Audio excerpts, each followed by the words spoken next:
Hi అండి. Last year మనం white అల్ల నేరేడు చూసాం కదా మన తోటలో. ఈసారి కొన్ని బాగా కాసాయి అన్నమాట, కానీ మన దాకా రాలేదు అవి యాజ్ యూజువల్గా పక్షులు. సో కొన్ని మిగిల్చాయి అన్నమాట, అవి వల్ల హార్వెస్ట్ చేసుకుందాం.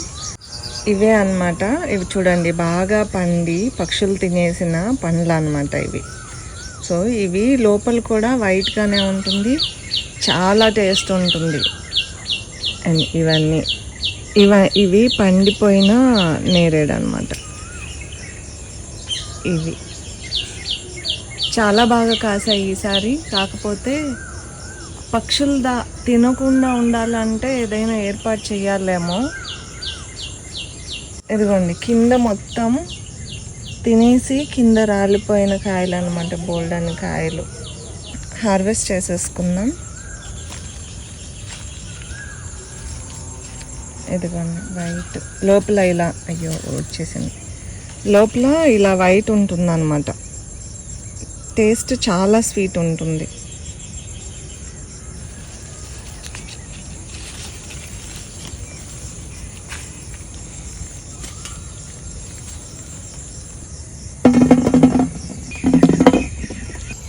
ఇన్ని కాయలు వచ్చాయన్న.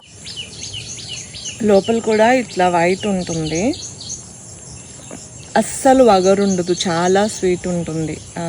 మన నేరేడు పండు ఫ్లేవర్ ఉంటుంది, కానీ ఆ వగరు కానీ ఆ లైట్గా ఉండే ఆ డిఫరెంట్ ఫ్లేవర్ టేస్ట్ కానీ అస్సలు ఉండదు. చాలా స్వీట్ ఉంటుంది అండ్ చాలా బాగుంటుంది, చాలా టెండర్గా కూడా ఉంటుంది అన్నమాట.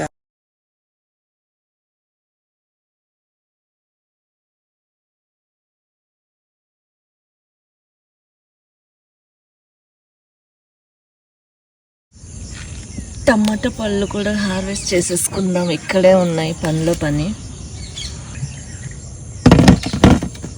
జామకాయ ఎప్పుడెప్పుడు దూర అవుతుందా, రెడీ అవుతుందా, కోసుకుందాము అని వెయిట్ చేస్తూ ఉన్నాం. సో ఇది వదిలేసి ఇది కోసేసుకుందాం. మంచి సైజ్ వచ్చింది జామకాయ. తినే ప్రాసెస్లో ఇంకో కాయ కింద పడిపోయింది. ఇది బాగుందో, ఇది కూడా ఇది బాగుంది.